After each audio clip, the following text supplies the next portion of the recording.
Bienvenue à cette rencontre consacrée au statut de l'artiste-auteur avec, et nous avons le plaisir d'accueillir l'URSSAF avec nous aujourd'hui. Juste un petit mot d'introduction au CNC dans le cadre de l'accompagnement des auteurs. On a à cœur de multiplier les ressources disponibles et qu'on met à la disposition des artistes-auteurs pour pouvoir les accompagner dans leur parcours professionnel et pour pouvoir faire en sorte que vous puissiez structurer votre parcours le mieux possible. Donc à ce titre, on organise aujourd'hui un temps d'échange sur le statut social des artistes-auteurs. Donc je remercie beaucoup Mégane de l'URSSAF Limousin d'être venue jusqu'à nous et également Boris de la COS qui vont pouvoir tous les deux vous présenter le statut social de l'artiste-auteur. Juste pour vous préciser, je sais pas, il faut que je regarde la caméra là-bas. Juste pour vous préciser, donc il y a 2 personnes aussi de l'URSSAF Limousin qui sont en ligne, donc qui pourront répondre aussi à vos questions, aux questions que vous pourrez poser dans le chat. Donc ils pourront répondre tout au long de cette présentation aux questions que vous pourrez poser. La présentation est assez dense, donc on va essayer d'avancer assez relativement vite. On prévoira aussi des ponctuations avec des temps de questions aussi auxquels on tentera de répondre. Et donc je vais laisser la parole à Mégane et Boris pour qu'ils vous expliquent tout ce dont vous aviez toujours rêvé de savoir sur le statut social des artistes-auteurs. Voilà. Merci beaucoup pour l'invitation.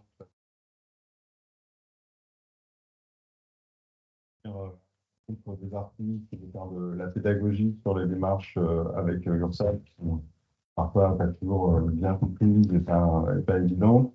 On avait le souhait aussi d'engager des partenariats avec les différents centres en activité, notamment avec le CNC, pour pouvoir aussi faire des conférences qui soient peut-être ciblées sur un secteur d'activité en particulier, s'adresser spécifiquement aux artistes-auteurs du domaine du visuel.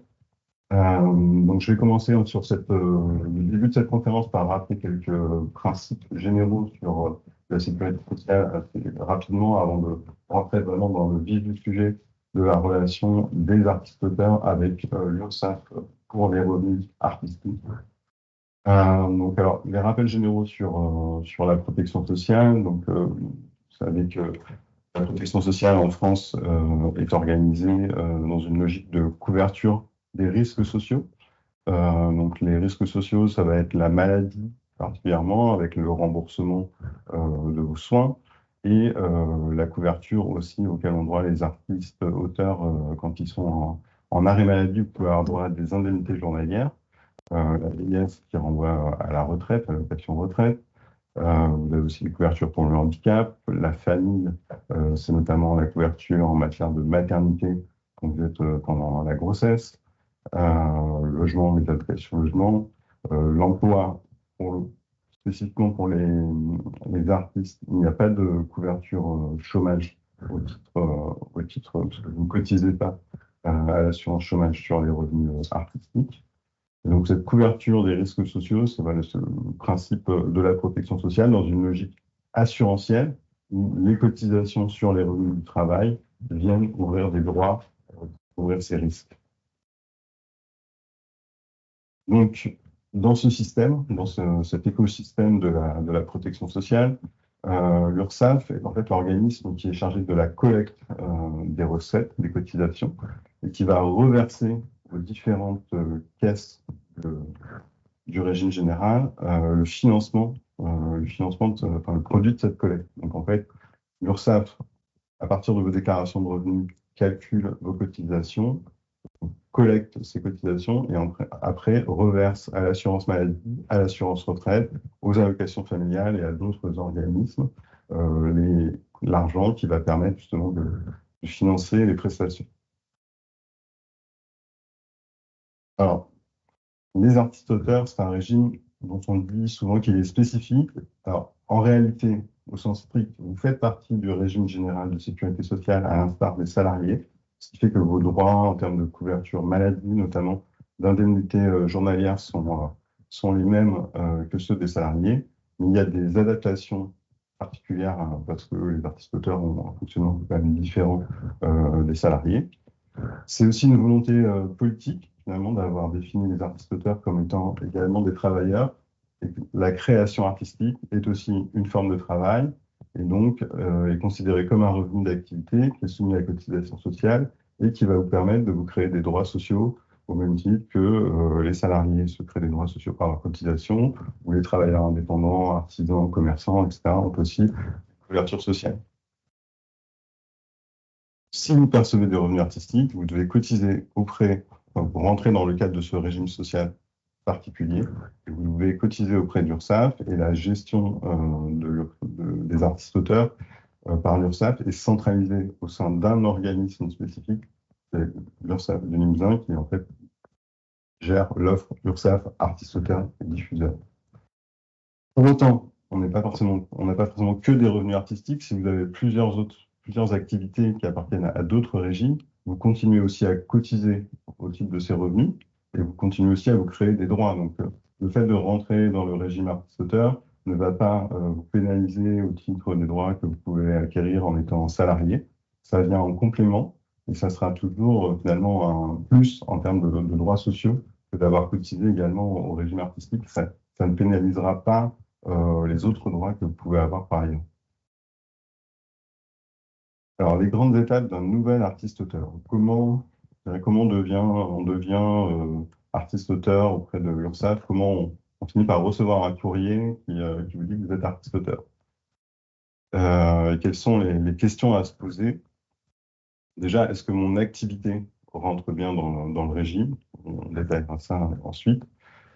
Quel régime fiscal s'applique à mes revenus? Parce que le régime fiscal, vous entendrez souvent parler de BNC pour les bénéfices non commerciaux, de TS pour les traitements de salaire.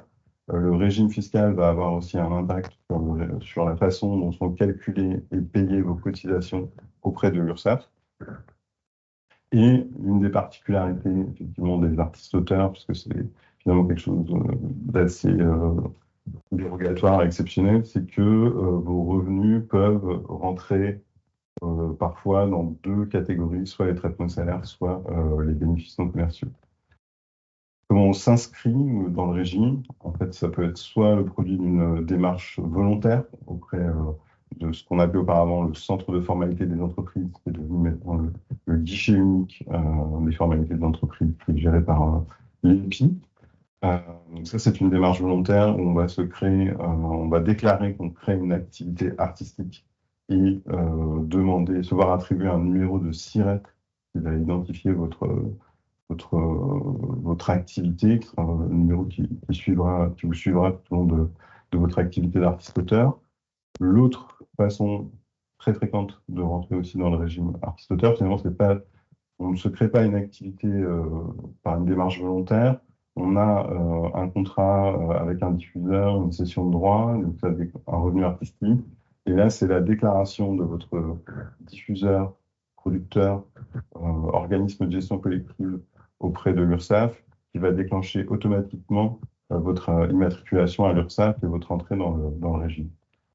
On y reviendra plus en détail ensuite. Vous aurez alors aussi, à partir du moment où vous serez immatriculé, une déclaration de revenus à faire chaque année, quelle que soit votre situation. Et éventuellement, vous serez amené à payer directement des cotisations à l'URSSAF, mais ça dépend, on verra aussi, de la façon de la relation avec votre diffuseur. Est-ce que vous êtes dans une situation de précompte ou non? Puisque les cotisations sociales peuvent être aussi versées directement à l'URSSAF par le diffuseur, auquel cas vous n'aurez pas à les payer directement à l'URSSAF.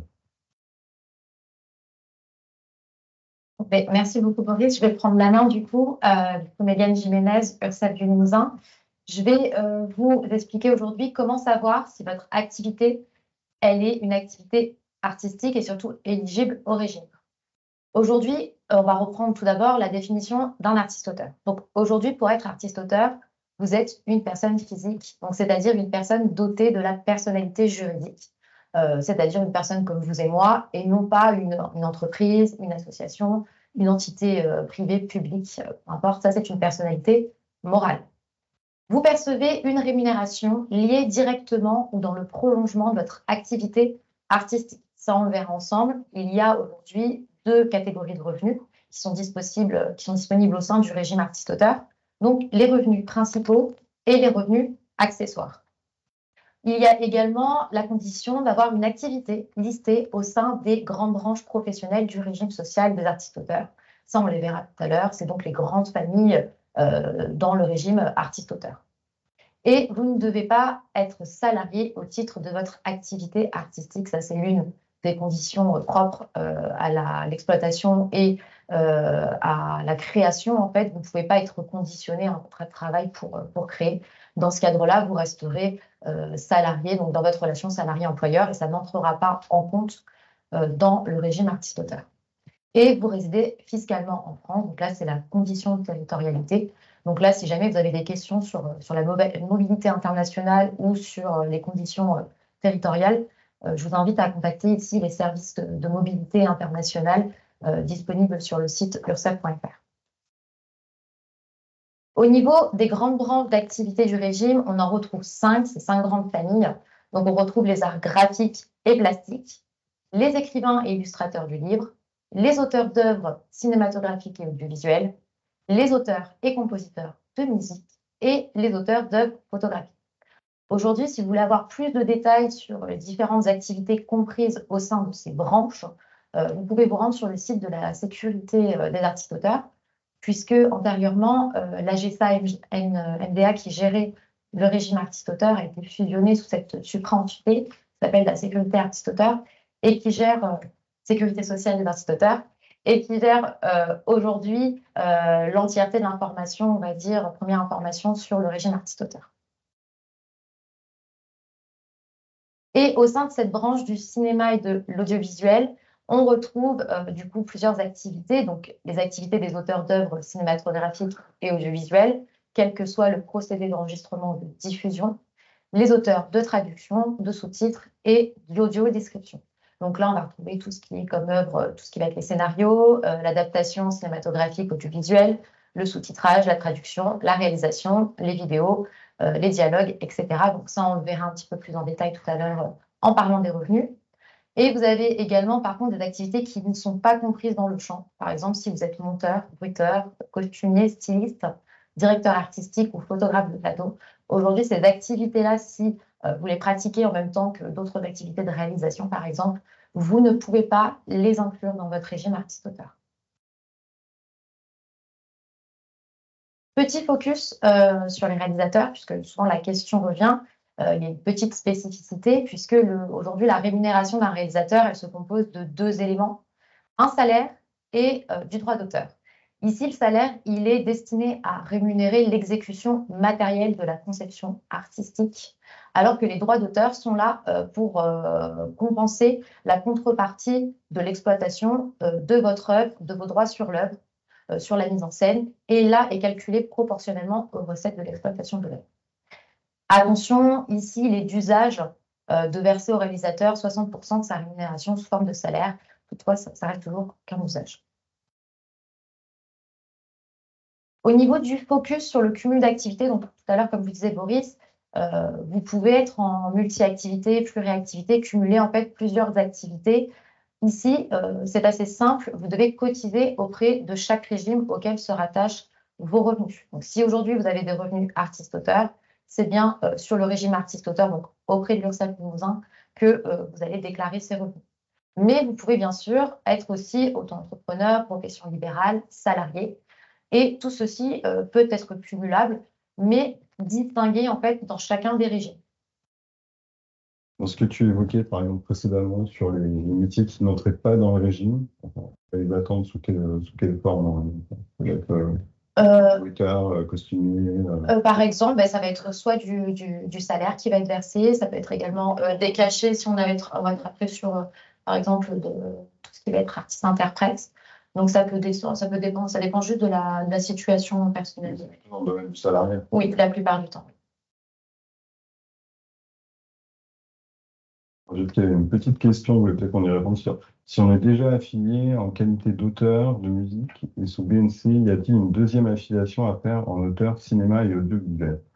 Donc, à partir du moment où vous êtes immatriculé à l'URSSAF, avec, alors sous BNC, donc je pense avec un numéro de SIRET et suite à une démarche centre de formalité de l'entreprise guichet unique, non, il n'y a pas de deuxième immatriculation à faire auprès de l'URSSAF artiste-auteur. vous aurez un compte en tant qu'artiste-auteur à l'URSSAF et l'ensemble de vos revenus, même s'ils relèvent de différentes branches artistiques, sont à déclarer dans cette même déclaration. C'est considéré comme un ensemble, comme un tout global. Alors, je travaille pour une collectivité. Nous attribuons dans le cadre de résidence des bourses à des auteurs scénaristes cinéma. Quid des démarches à effectuer si une bourse est attribuée à un auteur étranger? Alors, pour un auteur étranger, en fait, pour être dans le régime et avoir des cotisations versées à l'URSSAF, il faut que l'auteur réside fiscalement en France. Donc, si l'auteur est étranger, au sens où en fait, à la limite, si l'auteur est français, et finalement, quelle que soit sa nationalité, la question à se poser, c'est où est-ce il réside fiscalement. Donc, si c'est pas en France, dans ce cas-là, il n'y a pas de cotisation sociale auprès de l'État. Peut-on avoir un numéro de SIRET et être intermittent du spectacle à la fois? Alors oui, on pouvait avoir deux activités. Vous pouvez avoir une activité d'artiste-auteur ou d'auto-entrepreneur avec un numéro de SIRET. Ça ne vous empêche pas d'être par ailleurs intermittent du spectacle, mais pour l'activité d'intermittent du spectacle, c'est forcément dans le domaine du salariat, donc vous ne ferez pas de facture avec le numéro de SIRET pour vos prestations en tant qu'intermittent du spectacle.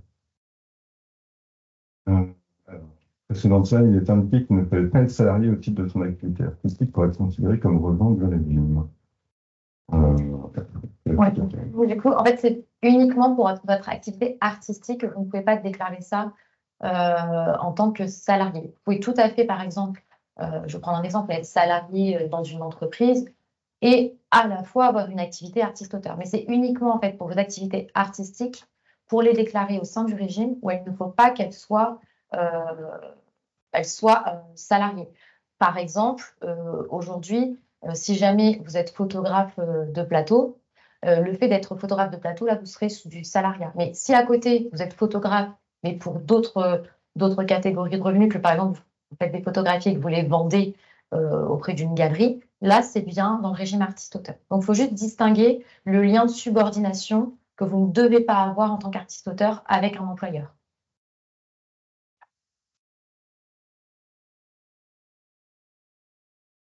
Alors, quand vous parlez de traduction, il s'agit de traduction de scénario, sous-titres uniquement, ou cela englobe aussi la traduction de livres. Ça englobe aussi la traduction littéraire. Enfin, là, on était focus particulièrement aujourd'hui, comme on est au CNC, sur la branche des activités cinématographiques et audiovisuelles, mais la traduction d'œuvres littéraires rentre bien sûr aussi dans le régime artistique et fera partie de la même totalité de revenus artistiques que vous déclarez. Donc, si vous avez participé à la fois à la traduction de livres et à la traduction de scénarios, ce sont des revenus que vous déclarez dans votre déclaration de revenus artistiques. Peut-on avoir un numéro de SIRET et être payé en droit d'auteur? Par exemple, peut-on organiser des ateliers d'écriture et être rémunéré par un éditeur? Alors, oui, donc vous pouvez avoir un numéro de SIRET et être payé en droit d'auteur. S'agissant d'un atelier d'écriture, alors ce ne sera pas au sens propre des droits d'auteur, mais ça peut être une activité artistique accessoire. En fait. Oui, je pense qu'on anticipe un petit peu. Peut-être faire une petite pause dans les questions pour avancer dans la présentation je suis sûre, où vous trouverez des réponses aux nombreuses questions qui sont posées. Ça ne nous empêchera pas d'y revenir à la fin si on n'a pas pu tout aborder, peut-être. Ouais. Du coup, sur le régime fiscal maintenant, souvent on parle de TS, BNC, mais qu'est-ce que ça veut dire?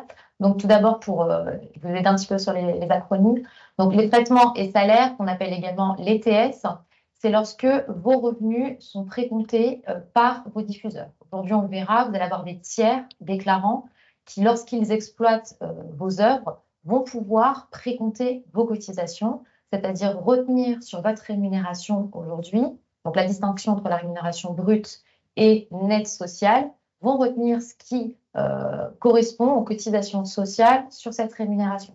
Donc, ils vous verseront une rémunération nette et avec ce précompte, du coup, cette retenue des cotisations, vont faire les démarches administratives auprès de l'URSSAF pour vous verser ces cotisations. On verra plusieurs choses également, mais ici, c'est possible que vous n'ayez que des revenus déclarés par des tiers auprès de l'URSSAF. Peut-être un point aussi pour préciser ce que c'est qu'un diffuseur. Parce que, en fait, tout tiers qui vous verse un revenu, enfin, quelque part, nos revenus sont toujours versés par un tiers. Dès lors qu'on ne va pas se verser des revenus à soi-même.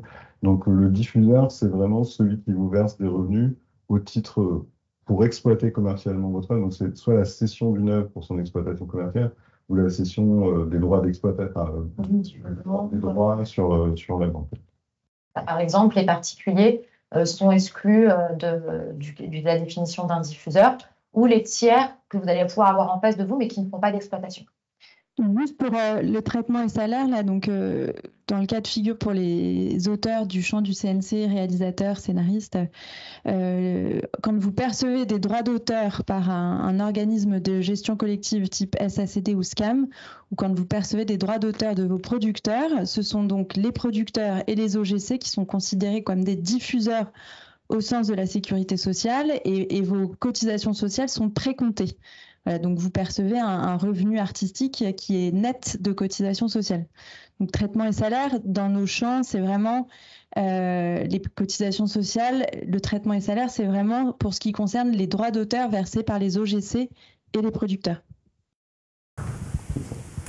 Et on peut, vous avez donc la faculté, pour ces revenus-là en particulier, vous voyez bien que ce n'est pas la globalité de tous les revenus artistiques qui peuvent exister, mais vraiment c'est revenus versés par des producteurs, des organismes de gestion collective. Il y a une obligation de leur part de vous précompter, sauf si, et là on va arriver sur les bénéfices non commerciaux, vous avez la possibilité finalement de renoncer à la précompte, d'être payé en brut.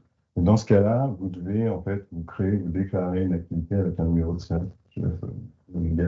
C'est ça. Et du coup, on retombe sur l'autre faculté qui est possible au terme de régime fiscal, c'est les bénéfices non commerciaux. Et ici, on retrouve deux options. On retrouve le micro-BNC ou déclaratif spécial, qui est un régime d'imposition simplifié pour les professionnels qui débutent leur activité ou qui ne dépassent pas un chiffre d'affaires brut de 67 700 euros, excusez-moi.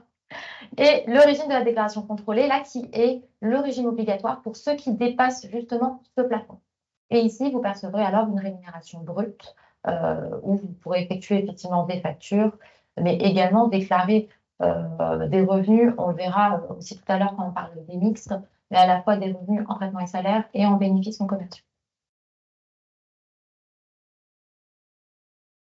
Vous avez également ce tableau qui vous explique un peu mieux également aussi au niveau de ce qui est attendu en termes déclaratifs auprès de l'URSSAF. Qu'aujourd'hui, au niveau des régimes, par exemple en micro BNC et en BNC réel, quand vous êtes en BNC réel, c'est le bénéfice ou le déficit, si vous êtes dans cette situation, qui est attendu en termes déclaratifs, alors que du côté micro BNC, c'est le chiffre d'affaires. Et sur les BNC réels, on va appliquer ce qu'on appelle un bénéfice majoré de 15%. Donc, c'est pour ça parfois que votre assiette sociale que vous recevez sur les échéanciers ne correspond pas forcément à ce que vous avez déclaré chez nous, puisque cette majoration s'ajoute.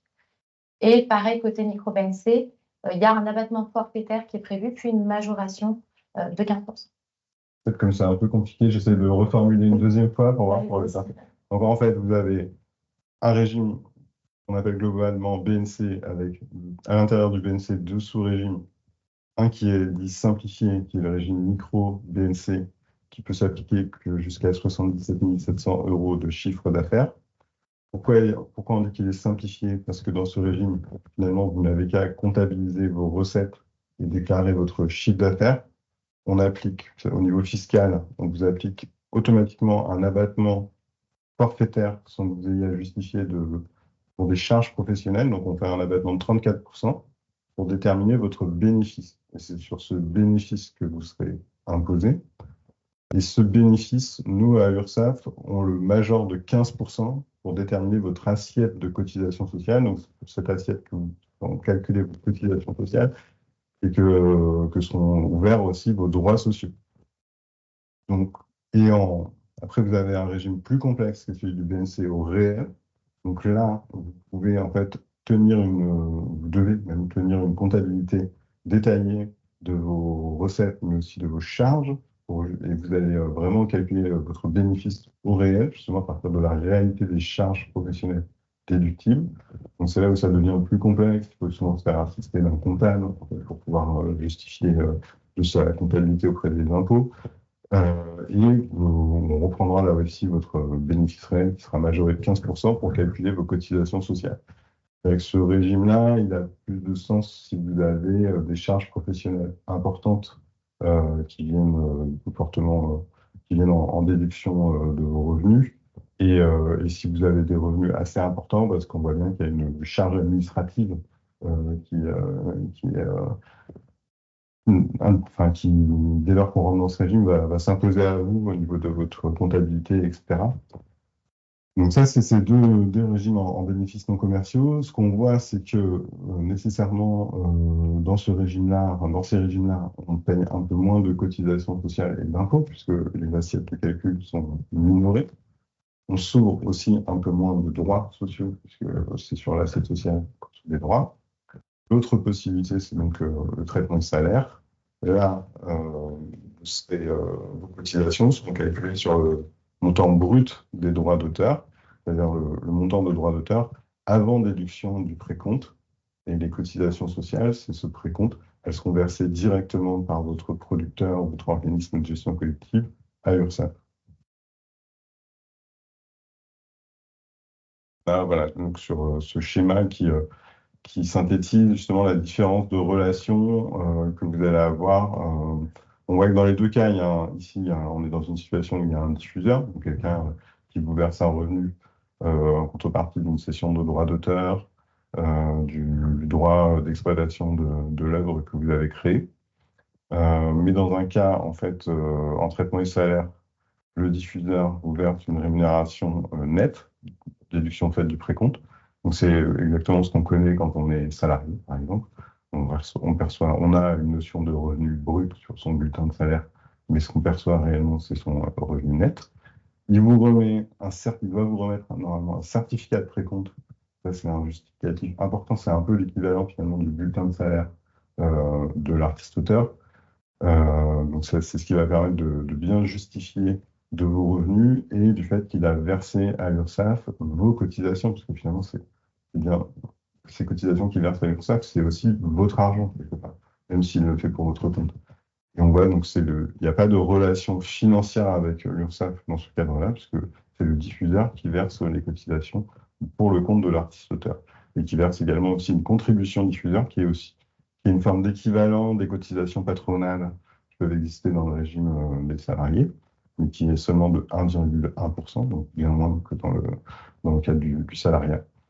L'autre schéma, donc c'est les bénéfices non commerciaux. Donc là, on a aussi une relation avec un diffuseur pour lequel qui va acheter votre œuvre, mais vous remettez dans ce cas-là au diffuseur une dispense de précompte. Ça, c'est un document soit au moment de l'immatriculation à l'URSSAF, quand vous avez créé votre activité avec votre numéro de SIRET, vous recevez un courrier qui vous dit que vous êtes immatriculé et qui vous dit dans ce courrier vos dispenses de précompte.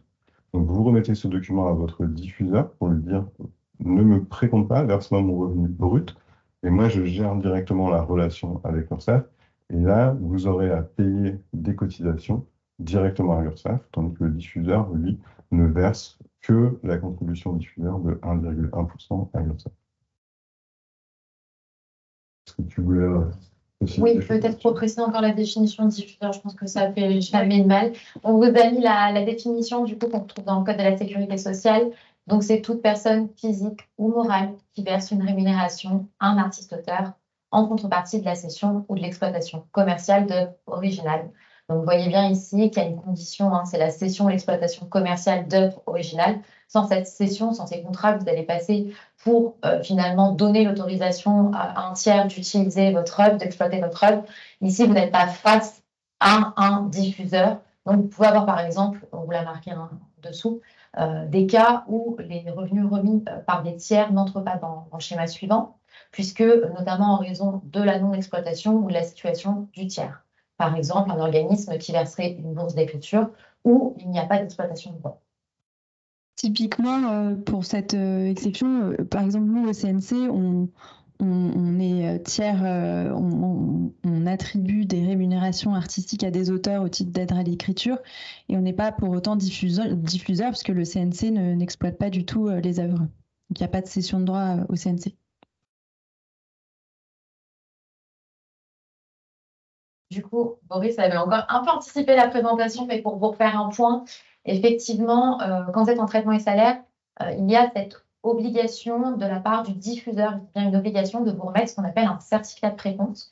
C'est un document tout simplement qui atteste et qui sert de justificatif pour dire que le diffuseur a bien effectué le versement des cotisations sociales pour votre compte auprès de l'URSSAF du Limousin. Donc ici, je vous renvoie aux formalités concernant ce certificat de précompte. Normalement, les diffuseurs peuvent le générer depuis leur espace déclaratif URSSAF.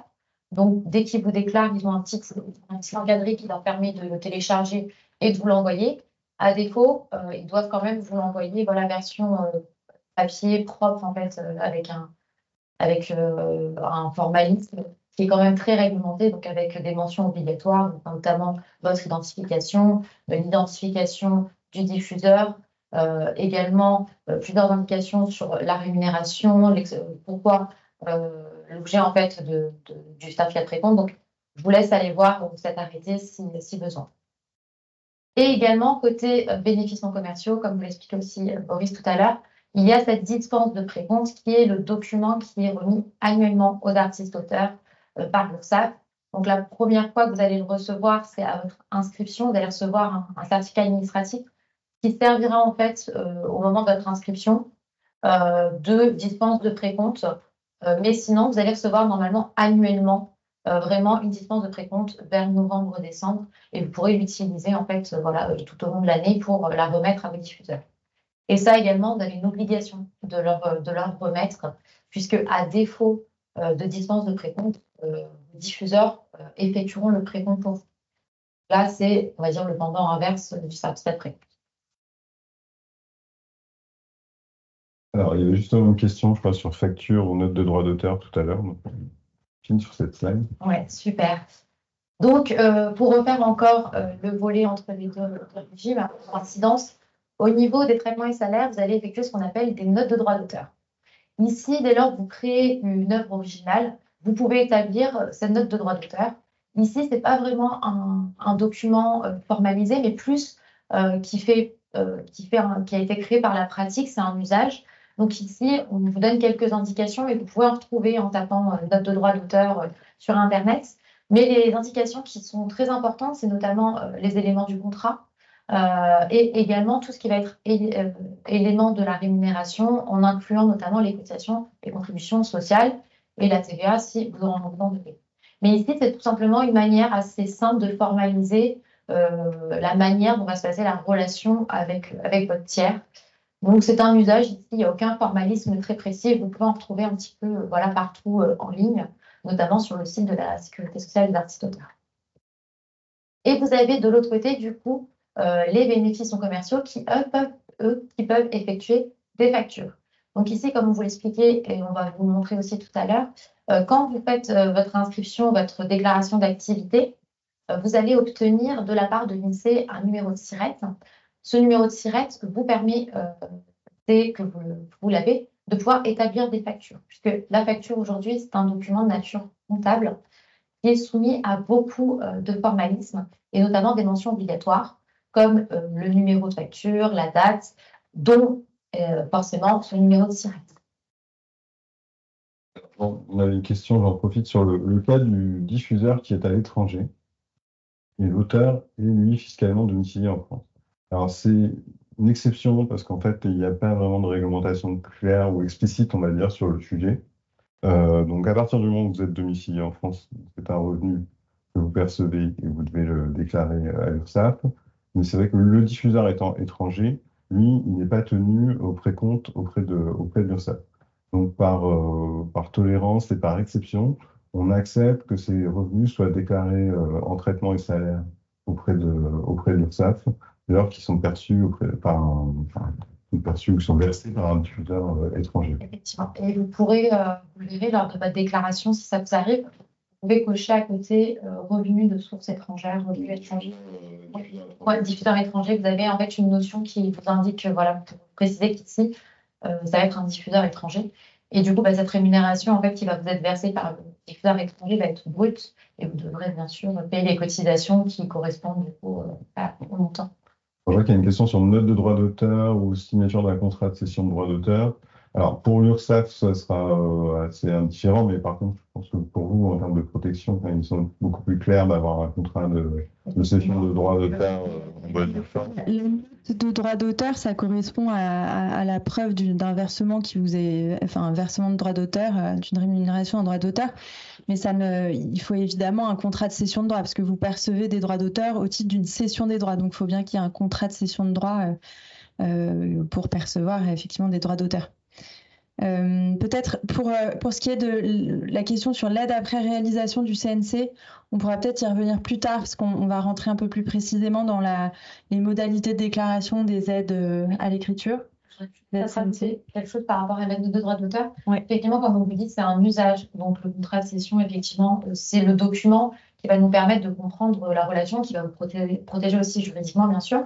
Et nous, aujourd'hui, voilà, ce qui est attendu, surtout, c'est le certificat de précompte. C'est pas la même chose. La note de droit d'auteur, ça a plus été un formalisme et un usage qui a existé. C'était plus pour, voilà, au niveau social, dire comment ça allait se passer. Mais bien sûr, il faut obligatoirement le certificat de précompte une fois que le diffuseur a versé vos cotisations. Ça, c'est vraiment, nous, le justificatif qui est attendu. Et bien sûr, si jamais, voilà, pour la régularité, voir si tout correspond, c'est plus le contrat de cession qui nous permettra d'évaluer ça. Et c'est une obligation légale de la part du diffuseur de vous remettre ce certificat de précompte.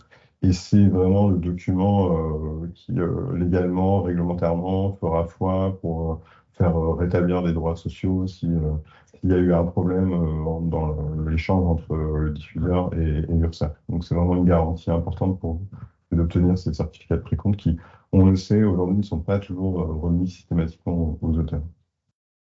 Juste peut-être avant de passer au reste de la présentation, et je vous dis les questions notamment sur les modalités déclaratives liées aux aides du CNC, on y reviendra. Juste sur la question, est-ce que les droits de diffusion que nous verse la SACD sont à déclarer aussi en TS-BNC? Donc, encore une fois, la SACD, c'est considéré au sens de la sécurité sociale comme un diffuseur. Donc, quand la SACD vous verse des droits de diffusion, enfin des droits d'auteur au titre de la diffusion des œuvres, les cotisations sociales sont précomptées. Donc, vous n'avez pas de déclaration spécifique à faire. Non. Normalement, elles sont censées annuellement, en fait. Non, voilà. Normalement, quand vous allez sur votre déclaration de revenus, vous devrez retrouver les droits de diffusion qui vous ont été versés par la SACD. Si vous ne les retrouvez pas, dans ce cas-là, il faut intervenir sur votre déclaration pour les ajouter et joindre. De toute façon, dans la démarche en ligne, ça va vous demander, enfin, vous demander un justificatif que vous devrez joindre en fait les documents justement de la SACD. Généralement, il y a un récapitulatif annuel qui vous est envoyé sur les droits qui vous ont été versés. Donc, il faut joindre ce justificatif. Continue peut-être. Je suis sur l'instruction. Alors, comment vous inscrire en tant qu'artiste-auteur? Donc là, à quel moment on va faire en fait les démarches d'inscription? En fait, ça va dépendre du mode que vous allez choisir, dans lequel vous allez être. C'est-à-dire que si vous faites un début d'activité, vous allez déclarer votre activité auprès du guichet unique. Ici, vous devrez effectivement vous rendre auprès du guichet unique pour créer, d'abord, débuter, déclarer votre activité. Une fois que cette déclaration sera effectuée, vous devrez par la suite créer votre compte en ligne sur le site artiste-auteur.ursaf.fr.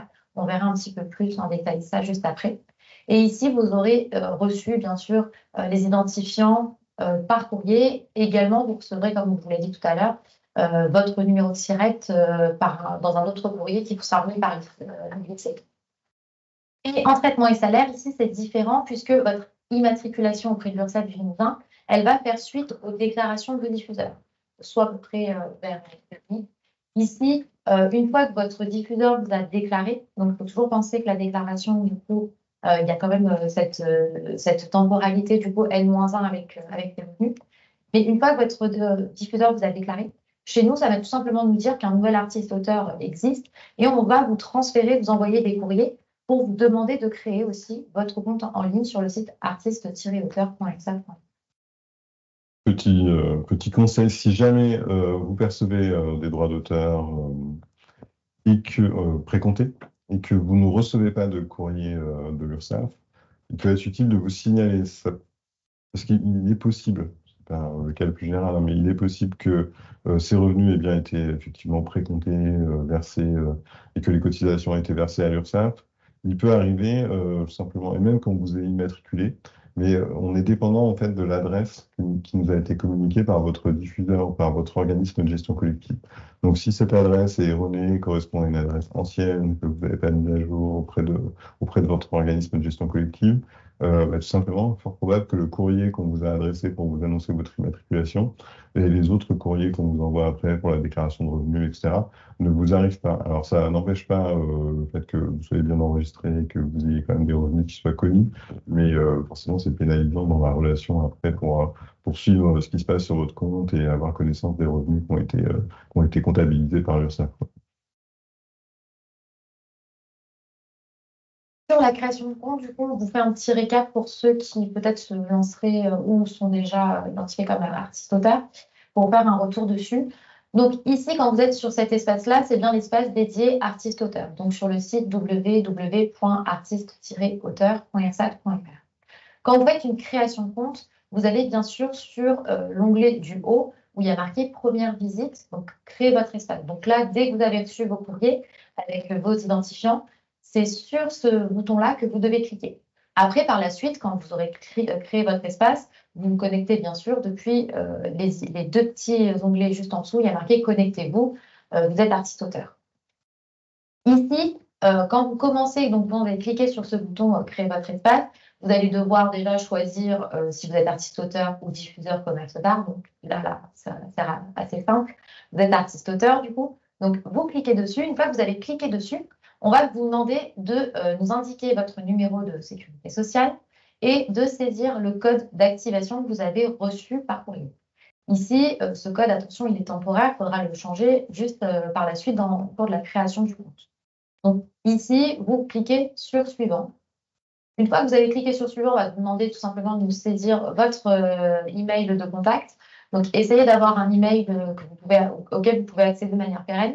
Si c'est quelqu'un qui gère votre compte, c'est pareil, de bien garder les identifiants aussi à disposition si jamais voilà, il y a des changements comptables.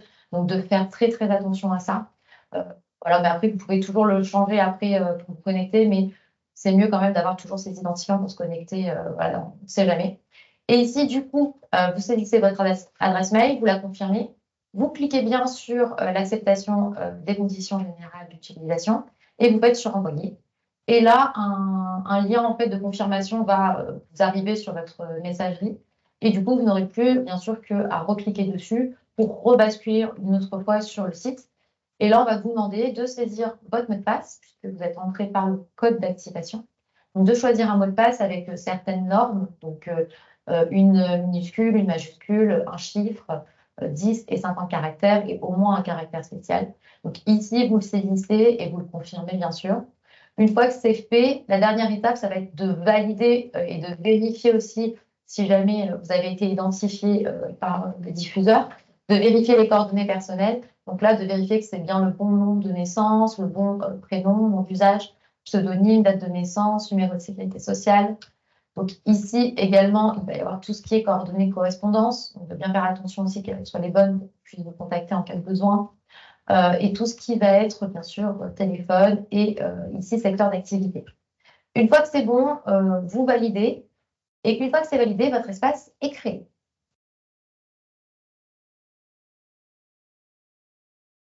Alors, je suis sur la partie déclaration de revenus. Donc, comme je l'indiquais au début, que vous soyez précompté ou que vous soyez en BNC, vous aurez une fois par an une déclaration de revenus à faire auprès de l'URSSAF. Elle est obligatoire et indispensable puisque c'est vos revenus annuels qui vont permettre de déterminer vos droits sociaux. Cette déclaration de revenus, bien sûr, elle se fait l'année suivante. C'est le même principe que pour les impôts. Donc, c'est en printemps 2024, par exemple, que vous allez déclarer vos revenus de l'année 2023, parce que bien sûr, tant que l'année n'est pas terminée, vous ne pouvez pas déclarer la totalité de vos revenus annuels que vous ne connaissez pas encore. Alors, la différence après, donc on revient toujours sur cette notion de BNC ou de traitement et salaire. Je vous disais, donc la déclaration est obligatoire. Même en traitement et salaire, nous vous recommandons très fortement d'aller faire vous-même votre déclaration, de vous connecter, de créer un espace en ligne et de vérifier votre déclaration.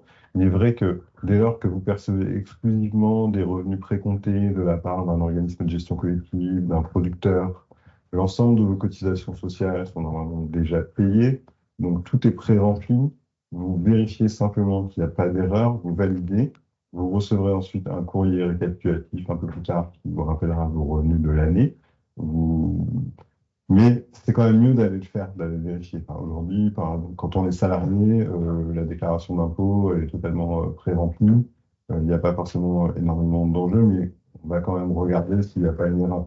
Et là, c'est un peu la même logique, parce que c'est beaucoup plus simple d'intervenir à ce moment-là pour corriger une erreur et rétablir ses droits plutôt que de devoir le faire des années après, où ça pourrait être très compliqué, voire impossible de faire établir ses droits sociaux. Quand vous déclarez un bénéfice non commercial, c'est-à-dire dès lors que vous êtes connu chez nous avec un numéro de SIRET, et même si par ailleurs vous avez parfois des revenus précomptés, dès lors que vous avez un numéro de SIRET, la déclaration est strictement obligatoire. Et si vous ne la faites pas, ça déclenchera une procédure de taxation d'office. En fait, on va du coup sur une base forfaitaire assez élevée dire que votre revenu, pour l'instant, tant que vous n'avez pas fait votre déclaration, c'est cette taxation d'office sur une base forfaitaire et chercher à recouvrer ses cotisations. Donc, le mieux, c'est de faire sa déclaration en temps et en heure, parce qu'au bout d'un moment, vous serez amené, comme on va vous poursuivre avec cette taxation d'office, à régulariser et à faire votre déclaration sur vos revenus réels pour avoir un calcul de vos cotisations qui correspond à la réalité. Donc, autant le faire dans les délais. Alors, comment faire cette déclaration de revenus? Donc, le mieux, c'est déjà d'avoir créé son compte en ligne. Ensuite, vous arrivez, donc, après, vous êtes connecté sur le compte en ligne dans la partie déclaration. Quand la déclaration sera ouverte, dès lors que vous avez un compte en ligne, vous recevrez de toute façon dans votre messagerie connectée une notification qui vous annonce que c'est le début de la période déclarative. Si vous n'avez pas de compte en ligne, normalement, vous recevrez par courrier papier cette information, mais c'est beaucoup moins pratique de faire cette déclaration sur courrier. Donc, vous vous connectez, vous allez sur la partie déclaration et vous allez pouvoir commencer après les étapes de vérification. Donc là, d'abord, il y a pour trouver en fait éventuellement plusieurs années de déclaration de revenus en fonction de la date de votre immatriculation. Donc, vous allez sur la déclaration de revenus en cours qui n'est pas encore faite. Donc, vous voyez qui est à saisir dans les différentes déclarations. Vous cliquez sur le bouton déclarer pour commencer le parcours déclaratif. Le premier écran, ensuite. Ah oui, je vais revenir sur les modes opératoires. Il y a des... Non, mais donc effectivement, vous avez aussi en ligne des modes opératoires qui exposent tout le parcours déclaratif.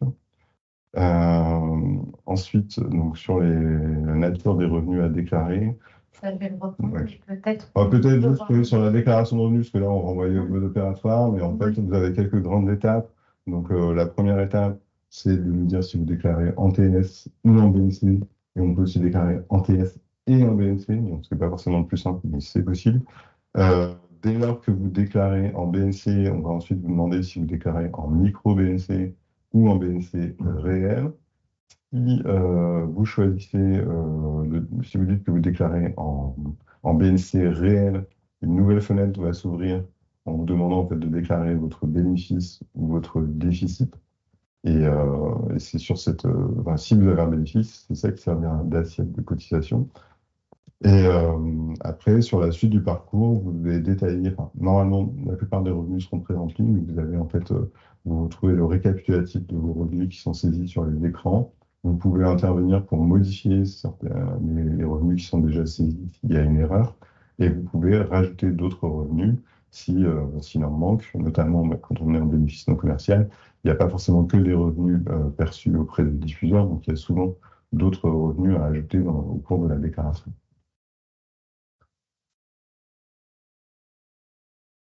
Au niveau des questions, la première question qu'on a, c'est le courrier au mois de mai de la même année du premier revenu en tant qu'artiste-auteur. Alors, l'artiste-auteur énonce qu'elle a eu un premier revenu en janvier 2023, mais elle n'a pas reçu son code d'activation. Ici, si elle a été déclarée par son diffuseur, c'est totalement normal, puisque du coup, c'est ce qu'on vous expliquait avec la question de temporalité. Le revenu, du coup, étant de 2023, ce sont les revenus qui vont être attendus là en termes déclaratifs en 2024. Et du coup, le code d'activation et tous vos éléments d'inscription, vous allez les recevoir là très prochainement pour la déclaration 2028.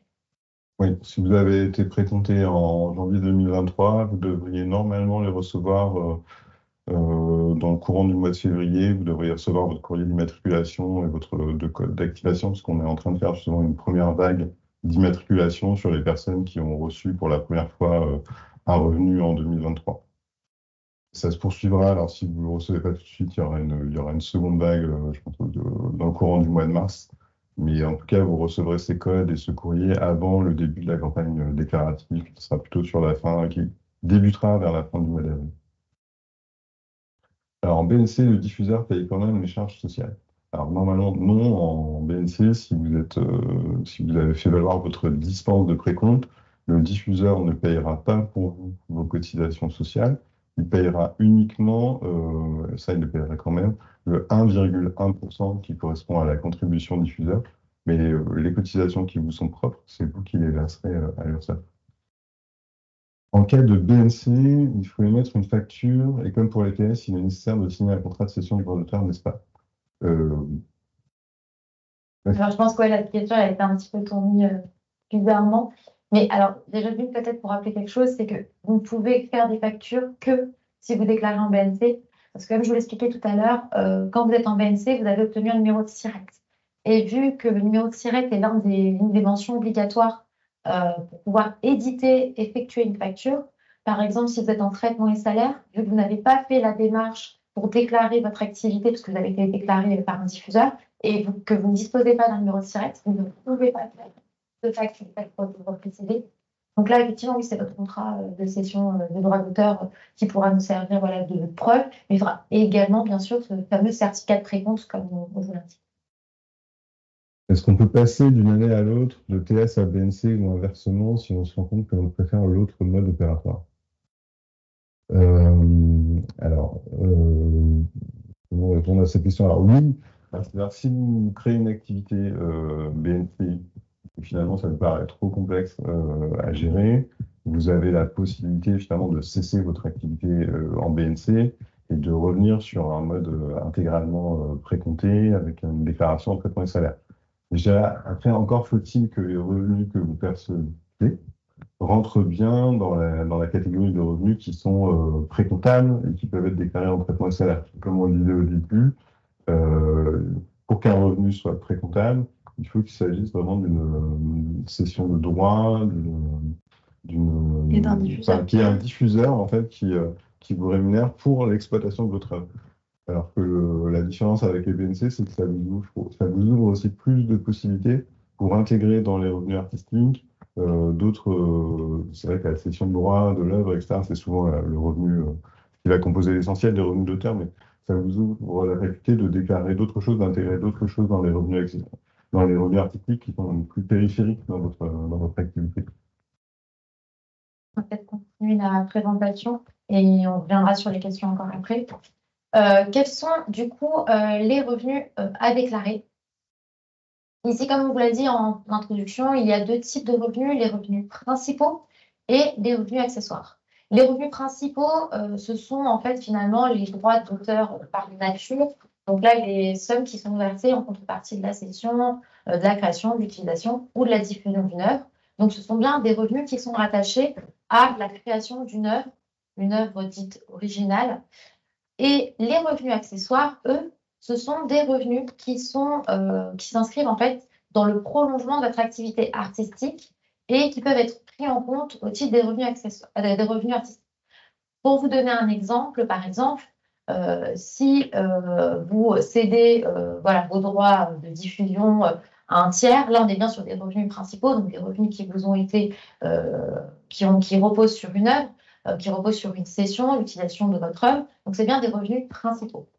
En termes de revenus accessoires, par exemple, on va pouvoir trouver des cours et ateliers. Donc, ici, par exemple, ce ne sont pas des revenus qui sont liés directement à la création d'une œuvre, mais ces cours, par exemple, que vous pouvez donner dans votre atelier, ils seront dans le prolongement de votre activité artistique, puisque c'est grâce à votre expertise sur un domaine artistique, que vous allez pouvoir les dispenser. On le verra, il y a une liste qui est disponible tant pour les revenus principaux que pour les revenus accessoires, et également des modalités spécifiques au niveau déclaratif. Tout d'abord, sur la liste des revenus principaux, il en existe 9. Ils sont listés au sein du Code de la sécurité sociale. Et ici, vous pouvez retrouver par exemple la vente ou la location d'œuvres, la vente d'exemplaires de son œuvre par l'artiste-auteur. Donc là, on parle d'auto-édition, auto-diffusion. Donc ça va plus concerner là, du coup, le milieu du livre. Également, l'exercice ou la cession de droits d'auteur. Donc là, ça va plus vous concerner, vous, dans le milieu du cinéma et de l'audiovisuel. Donc, que ce soit par des organismes de gestion collective, comme on expliquait tout à l'heure, que ce soit la SACD, la SACED, ou bien sûr tout ce qui va être producteur. Également, l'attribution de bourses de recherche, de création, de production. Donc, toutes ces aides, finalement, qui aujourd'hui, qui vous aident à pouvoir émerger ou qui vous aident aujourd'hui à créer, elles vont être aussi à déclarer au sein des revenus. On verra un petit focus juste après sur les aides, justement. Il y a également tout ce qui est résidence de conception et de production, donc ces lieux qui accueillent aujourd'hui les artistes-auteurs pour pouvoir effectuer pendant une durée des projets artistiques, avec bien sûr ce fameux contrat de résidence, convention entre la résidence d'accueil et l'artiste-auteur, qui est soumis à certaines conditions, je vous le rappelle. Donc cette répartition, 70% consacrée à la création artistique pour l'artiste-auteur dans le cadre de la résidence, et 30% qui peuvent être consacrés à des activités annexes, donc qui doivent vraiment représenter juste 30% du temps global dans la résidence. On trouve également tout ce qui est lecture publique, la présentation d'une ou plusieurs de ses œuvres, la présentation de son processus de création lors de rencontres publiques et débats. Donc là, c'est votre rôle un peu de communicant sur votre œuvre quand vous participez à des festivals, des salons professionnels. Et ici, également, a été prévue l'activité de dédicace illustrée, donc, qui concerne plus le milieu là, de la BD, par exemple. On retrouve également, je vous en ai pas aussi parlé tout à l'heure, tout ce qui est financement participatif. Si jamais vous faites du financement participatif pour financer un projet artistique, vous devez également le déclarer au sein de vos revenus artistiques. Si par exemple, aujourd'hui, vous mettez en ligne une cagnotte pour mener à bien un projet artistique, ce financement participatif doit être déclaré au sein du régime artiste-auteur et bien sûr hors commission que pourrait retenir le site pour cette cagnotte en ligne. On retrouve également tout ce qui est remise d'un prix ou d'une récompense pour son œuvre, ici avec une petite spécificité bien sûr, puisque ici, ce prix ou cette récompense qui peut vous être donnée pour féliciter votre création est conditionnée et peut être exonérée de l'assiette sociale, donc ne pas être prise en compte dans le calcul de votre assiette sociale, mais à condition, il y a plusieurs conditions, notamment tout d'abord s'il s'agit d'un prix international, que ce soit l'équivalent d'un prix Nobel ou autre type de prix listé, donc ça, pas le cas de prix fréquent, mais au niveau des cas de prix européens ou des prix français, ici, vous allez avoir 3 conditions cumulatives qui sont à respecter pour qu'ils puissent être exonérés. Il faut que le prix soit de moins de 3 et plus de 3 ans d'ancienneté. Il faut également qu'il soit remis par un jury indépendant et également qu'il récompense une œuvre ou un ensemble d'œuvres. Donc là, on n'est pas par exemple sur les prix qui vont récompenser votre carrière ou qui sont inférieurs à cette limite des 3 ans. Donc là, je vous invite également à consulter. Après, vous pouvez consulter la documentation en ligne, etc. Après, en résumé, la plupart des prix, on va dire, qui sont légitimes, connus, etc., sont exonérés d'imposition et de cotisations sociales. Il y a des conditions qui ont été mises juste pour éviter en fait un détournement où on se mettrait à appeler tout prix et puis on dit je crée un prix et je rémunère les gars en disant bravo, j'adore ton œuvre, etc. Et donc c'est exonéré d'impôts et de cotisations sociales. Donc voilà, il y a quelques critères, mais on va dire que dès lors qu'on est sur un prix qui est légitime, reconnu, qui a une certaine valeur, antériorité, c'est exonéré de cotisations. Et bien sûr, et ça, on vous renverra aussi sur la documentation, mais il y a également une possibilité de le déclarer, même si normalement il aurait été exonéré. Voilà, c'est une faculté qui est possible aussi pour vous générer des droits sociaux complémentaires. Il y a également le travail de sélection, présélection en vue de l'attribution d'un prix ou d'une récompense. Donc là, votre participation en tant que jury. Et également la conception et l'animation d'une collection éditoriale originale. Donc là, ça correspond plus au métier de directeur de collection éditoriale. Donc, vous n'êtes pas concerné par ce revenu-là. Donc ici, il n'y a pas de condition de montant, on le verra, contrairement au revenu accessoire. Au niveau des revenus accessoires, on en trouve 4. On retrouve les cours donnés dans l'atelier ou le studio de l'artiste-auteur, tout ce qui est atelier artistique ou d'écriture, de la transmission du savoir de l'artiste-auteur à ses pairs, donc à d'autres artistes-auteurs, novices, confirmés, expérimentés, lorsque, bien sûr, ces activités ne sont pas faites dans le cadre d'une activité salariée. Ici, par exemple, si vous intervenez vraiment de manière ponctuelle, qu'il y a un lien de subordination, vous avez un contrat de travail, vous intervenez par exemple auprès d'un établissement d'enseignement, ça n'est pas à déclarer au titre de ce régime.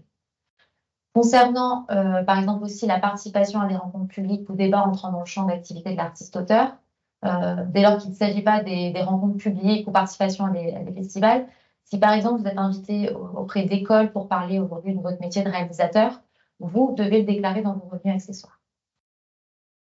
Concernant la participation à la conception ou au développement ou à la mise en forme de l'œuvre d'un autre artiste-auteur, qui ne constitue pas un acte de création, ici, c'est par exemple l'aide que vous pourrez donner à un artiste-auteur novice pour l'aider à concevoir une exposition, faire de la réalisation. Vous pouvez également, cette rémunération qui vous verse, la déclarer dans le revenu accessoire.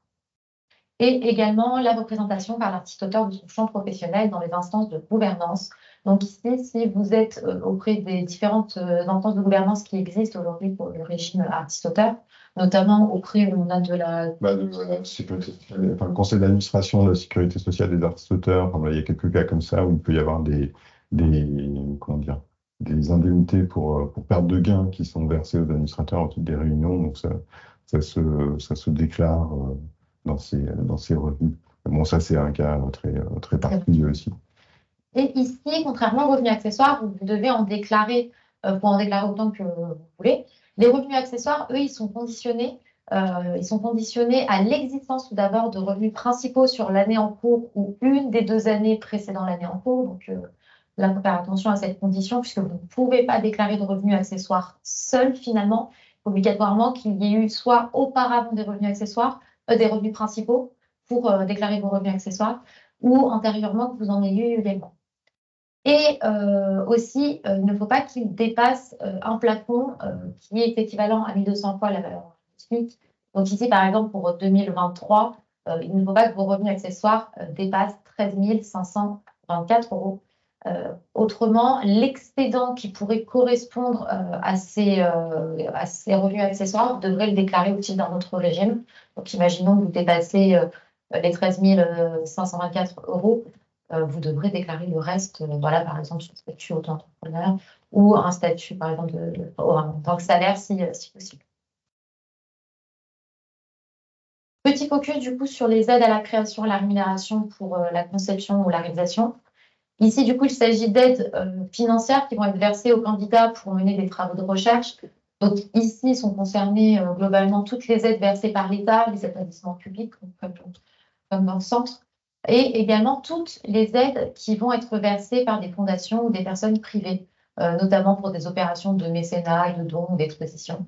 Donc ici, attention, donc ici c'est une notion assez large parce qu'on parle également de dotation, de bourse, aide à la création. Donc ici, finalement, toute aide, toute somme financière qu'on va vous verser pour vous aider à créer ou à produire ou à réaliser, elles sont bien à verser, elles sont bien à déclarer au titre de votre régime artiste-auteur.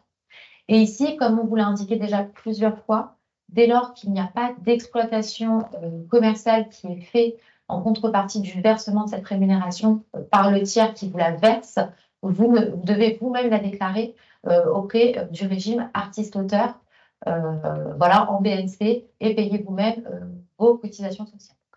Ce qui rejoint, donc, il y avait une question en ligne, c'est est-ce si un organisme qui paye des bourses ou aide à la création n'est pas considéré comme un diffuseur, s'il n'est pas considéré comme un diffuseur, enfin, il n'y a pas d'exploitation de l'œuvre, doit-il quand même déclarer les bourses et les aides versées dans l'espace diffuseur et payer les 1,1% diffuseurs? Non, dès lors qu'on n'est pas diffuseur, il n'y a pas de contribution diffuseur à payer, et donc il n'y a pas de déclaration diffuseur au titre des 1,1% sur ces bourses ou aides qui sont versées. Il y a une question sur l'aide à l'écriture. Deux auteurs dans le projet, une en France et l'autre en Suisse, 50-50. Est-ce que nous devons payer l'URSSAF deux fois? Ouais, c'est peut-être une bonne idée. Ou on paye sur la somme globale. Alors, ce qu'il y a, c'est que s'il y a une des personnes qui est en Suisse, elle est peut-être pas redevable de cotisation sociale. Alors, ouais, Peut-être de l'URSSAF, ils sont peut-être pas revenus. ouais, je pense En tout cas, pour l'auteur qui réside fiscalement en France, il doit déclarer le montant de l'aide perçue et payer des cotisations sa part auprès de l'URSSAF. Pour la personne qui réside en Suisse, elle est sans doute soumise à un autre régime fiscal et social. peut-être, oui. Dans tous les cas, vous déclarez la part qui vous est revenue, voilà, sur la bourse ou le montant que vous avez perçu, vous, au final. Dans le cas des réalisateurs, l'usage est que la part de salaire soit d'au moins 60%. Mais il y a une tolérance à 50-50, il me semble. Mais que se passe-t-il lorsque le salaire est à 30% ou 40% seulement, par exemple? Pour ça, je vous conseille peut-être plutôt de vous rapprocher de vos organisations professionnelles d'auteurs pour voir quels sont les usages en la matière et quels sont aussi peut-être les récents accords qui ont pu aussi poser un cadre à cet usage. Oui, parce que voilà, aujourd'hui, comme il n'y a pas de règles claires, on est tolérance et après, en cas de contrôle, je dirais que c'est une appréciation au cas par cas que fera l'URSSAF de la situation. Donc, c'est vrai que la sécurité, c'est quand même de rester au moins dans l'usage qui est aujourd'hui toléré. Qu'en est-il de la fiscalité de revenus artistiques principaux, comme la présentation de son œuvre, qui sont assimilables à la TS au niveau social, mais considérés comme des BNC par les impôts? Alors, Mégane, parce que pour moi, il y a une identité dans les déclarés dans les temps. C'est à partir dès lors qu'on est en régime de BNC aux impôts, ce qui est déclaré socialement va aussi être déclaré en régime de BNC. Effectivement, non, mais ça tout à l'heure, on ne l'a pas précisé, mais effectivement, vous avez le volet déclaration sociale et le volet déclaration fiscale qu'on vous pose. Et normalement, il faut que vos revenus ils soient similaires côté social et côté fiscal. Donc, si vous devez déclarer au niveau fiscal ce que vous avez déclaré au niveau social. Après, pour la présentation de vos œuvres, si après vous avez une exploitation qui est faite, comme on disait tout à l'heure, de votre œuvre dans le cadre de cette présentation de votre œuvre, par exemple par l'organisateur, vous pouvez totalement le déclarer en traitement et salaire. Après, ce qui est vrai, parce que la question ne vient pas de nulle part, je pense, c'est qu'il y a aussi, récemment, il y a une circulaire qui est parue au début de l'année 2023, ouais, qui a reprécisé en fait cette question à la fois de notion de diffuseur, qui est assujetti à la contribution diffuseur, quels sont les revenus qui sont susceptibles d'être précomptés. Et je pense qu'il y a eu des usages par le passé, et aussi ça a pu être aussi la pratique de l'URSSAF, d'avoir une vision un peu extensive de ce qui rentrait dans le champ des diffuseurs, et de ce qui était à la fois ce qui était précomptable et de ce qui était soumis à la contribution diffuseur. Donc il y a pu avoir des usages aussi par certaines bourses, d'avoir des précomptes, des contributions diffuseurs.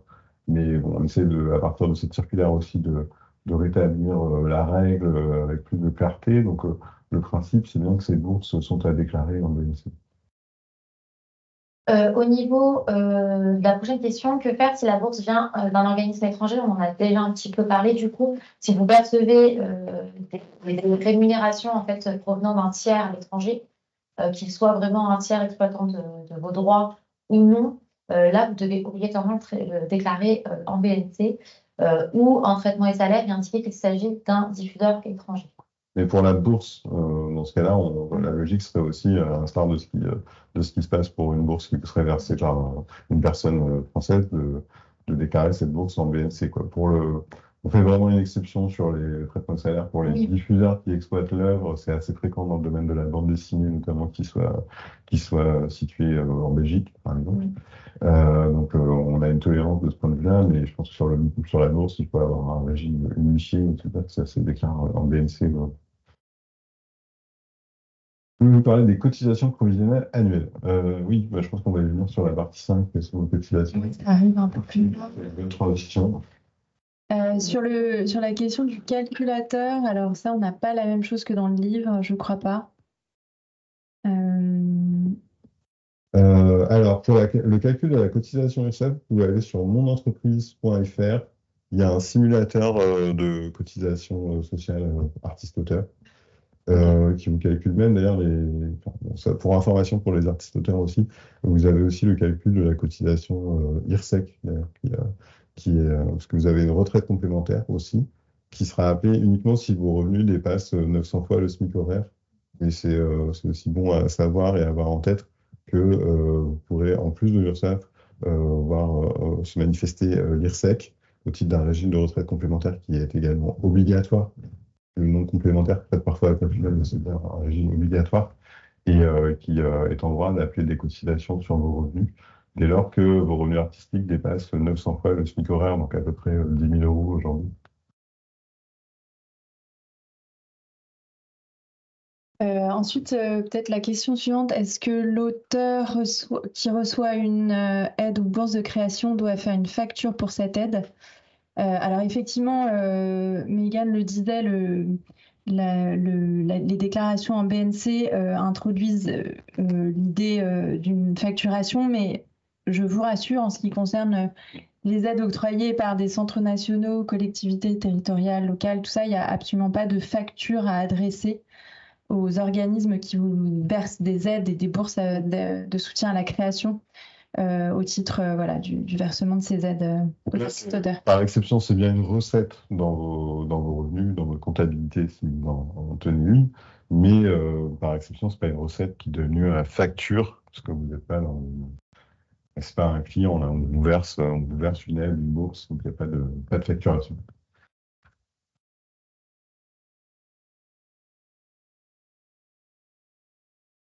Continue Ouais, peut-être. peut-être qu'on va enchaîner sur les cotisations. Il y a des questions sur le sujet aussi. Alors, quelles sont vos cotisations?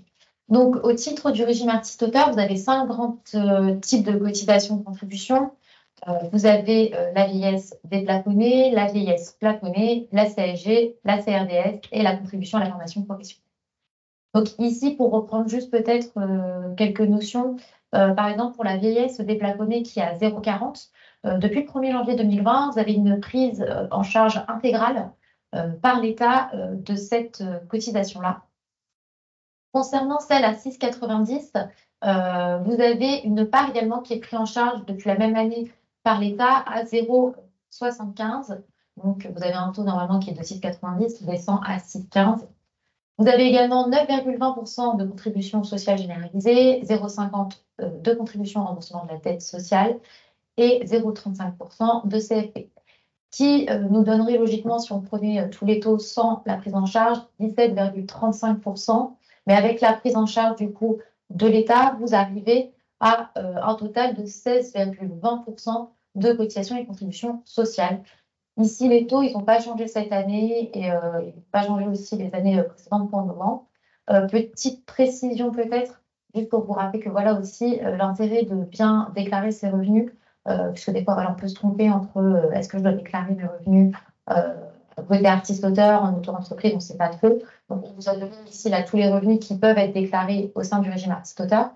Et c'est surtout ce taux de cotisation, vous le voyez, qui est quand même très intéressant par rapport à d'autres catégories et que voilà, on met souvent en avant pour dire aussi l'intérêt de cotiser auprès de ce régime. Alors, quand payer? Question intéressante. Bon, alors, j'ai vu qu'il y avait tout à l'heure une question, je crois, sur les cotisations provisionnelles. Donc, effectivement, quand vous créez une activité en bénéfice non commercial, donc avec un numéro de SIRET, dès lors que l'URSSAF va recevoir l'information de ce qui était un ensemble de formalités des entreprises, aujourd'hui du guichet unique des entreprises, on va vous créer une activité, enfin, on va vous immatriculer. Et en fonction de la date, on va vous immatriculer à la date d'immatriculation, enfin, la date de début d'activité que vous aurez renseignée. Et à partir de là, avant même que vous nous ayez déclaré un premier revenu, donc c'est vrai que c'est une entrée en matière qui est parfois difficile et un peu mal comprise par les artistes, on va commencer à vous appeler des cotisations à titre provisionnel. C'est une provision sur, qui anticipe sur les revenus que vous déclarez ensuite et sur vos cotisations réelles. Cette provision, réglementairement, on l'appelle sur une base forfaitaire de 600 fois le SMIC horaire, donc à peu près 7 000 euros maintenant, aujourd'hui un peu moins, je crois. Et ça correspond sur une année complète à peu près 1 000 euros de cotisation sociale. Ces provisions, tout comme enfin, ça après, dans tous les cas, une fois que vous êtes en BNC, on répartit toujours les appels de cotisation sur 4 trimestres. Vous pouvez payer pour le 15 janvier, le 15 avril, le 15 juillet et le 15 octobre. Donc, on commence son activité avec des cotisations provisionnelles. Et ensuite, c'est quand vous ferez votre première déclaration de revenus réels, que là, on calculera définitivement ce que vous devez pour l'année. On déduira les provisions que vous avez déjà versées, donc éventuellement il y aura un appel complémentaire à payer ou un remboursement. Et il y aura aussi dans le même temps des réajustements sur les provisions de l'année, de la nouvelle année.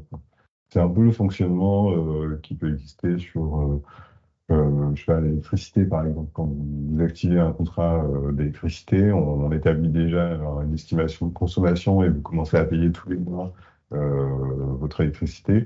Après, il y a un relevé de compteur et là, il y a une régularisation éventuellement et un réajustement en fait, de vos provisions, enfin, de ce que vous payez tous les mois jusqu'au prochain relevé de compteur. Donc, c'est la même logique en réalité. Alors, si vous êtes en traitement des salaires et que tous vos revenus sont précomptés, ben là, vous n'avez rien à payer puisque normalement, tout a déjà été réglé par votre diffuseur. Il se peut même que d'où l'intérêt aussi de venir faire sa déclaration de revenus, de vérifier, c'est que vous avez peut-être d'activer son compte en ligne, c'est que vous pouvez parfois avoir des diffuseurs même qui ont trop versé des cotisations. C'est un cas assez fréquent, donc vous avez peut-être droit à des remboursements. Et il y a eu une période, ça va mieux maintenant, où on avait beaucoup de gens qui avaient droit à des remboursements, mais peu de RIB de ces personnes pour pouvoir les rembourser. Donc, pour qu'on puisse vous rembourser, il nous faut vos coordonnées bancaires. Donc, d'où l'intérêt aussi d'aller quand même vérifier son compte en ligne. On peut avoir aussi une bonne surprise. C'est pas toujours que des cotisations à payer à l'URSSAF. Du coup, quelques grandes notions. Là, on va revenir un petit peu sur les quelques fondamentaux, notamment les droits sociaux, la surcotisation et le remboursement IS plafonné et aussi la modulation. Concernant. Je poser la question sur la modulation, parce que j'en avais pas encore parlé, Oui. en me disant qu'il y aurait sans doute une slide plus loin. Donc voilà, ok. Concernant le rappel sur les droits sociaux, ça c'est important, vous mettez l'information. Mais aujourd'hui, ce qu'il faut savoir, c'est que dès le premier euro que vous percevez, donc que ce soit par un précompte ou dès lors que vous vous inscrivez auprès du guichet unique, vous allez pouvoir avoir une prise en charge des soins de santé servis par l'assurance maladie et également bénéficier de prestations familiales. Donc ici, après, à partir entre 150 SMIC et 600 SMIC horaires, vous allez pouvoir valider 1 à 4 trimestres de retraite auprès de l'assurance retraite. Et au-delà de 600 SMIC horaires, là, vous pourrez également bénéficier d'indemnités en cas d'arrêt au travail pour maladie, maternité, paternité, tout ce qui concerne les indemnités journalières.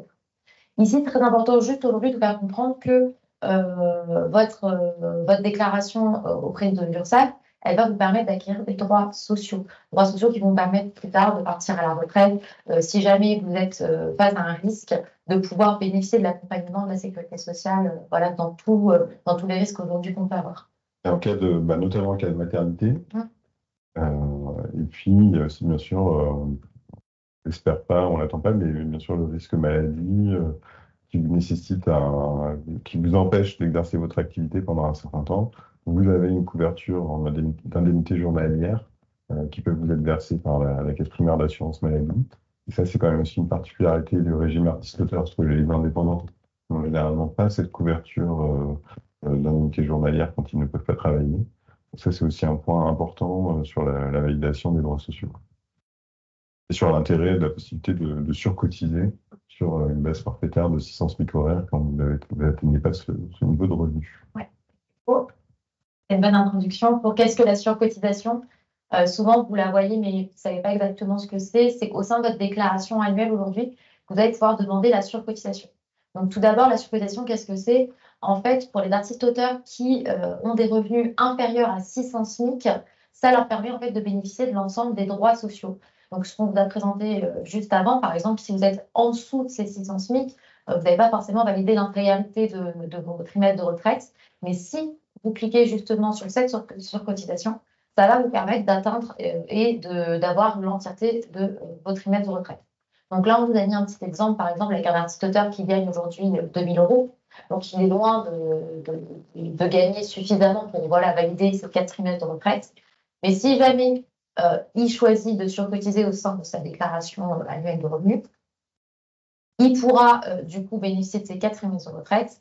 Mais par contre, son assiette sociale qui de base était de 2000 euros va être changée et va correspondre au forfait au forfait de 600 SMIC, excusez-moi. Oui, c'est le même montant, le forfait de 600 SMIC. Et du coup, ici, il va avoir des cotisations qui vont être calculées sur cette base-là. Donc, attention, le risque quand vous surcotisez, quand vous cliquez sur cette surcotisation, c'est qu'il faut bien se rendre compte que vous allez avoir déjà des cotisations supplémentaires qui vont vous être rappelées, puisque votre assiette sociale va changer. Là, dans mon exemple, elle va passer de 600 SMIC, de 200 euros à pratiquement 6 900 euros. Donc, les cotisations ne seront plus les mêmes, même si on prend en compte déjà celles versées au titre des 2000 euros.